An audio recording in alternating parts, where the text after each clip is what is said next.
এই ছেলেটি একটা মাংসের টুকরো খেয়ে বেঁচে থাকা টুকরোটি রাস্তায় ফেলে দেয়, কিন্তু অসহায় কুকুরটি ভাবে যে ওর জন্য হয়তো খাবারটা দেওয়া হয়েছে। ছেলেটিকে তার মালিক ভেবে নেয়।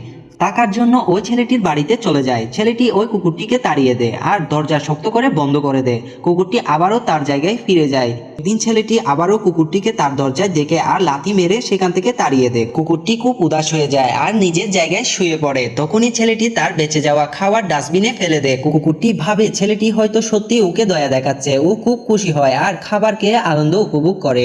সেদিনের পর থেকে ওই ছেলেটি যখনই কোথাও যেত তখনই কুকুরটি ছেলেটির পেছন পেছন চলে যেত। ছেলেটি বুঝতে পারে যে এতবার তাড়ানোর পরেও ও কেন আমার পিছনে পড়ে আছে। তখনই ও পিছনে ঘুরে দেখে একটা বাইক কুকুরটিকে ধাক্কা মেরে দেয়। কুকুরটি সাহায্যের জন্য আর্তনাদ হয়ে ওঠে। অসহায় কুকুরটিকে দেখে ছেলেটির মন গলে যায়। বিনা দ্বিধায় ও তার বাইক নিয়ে আসে আর কুকুরটিকে বাইকে বসিয়ে হসপিটালে নিয়ে যায়। কুকুরটি আর ছেলেটির মধ্যে ভালো বন্ধুত্বময় সম্পর্ক সৃষ্টি হয়।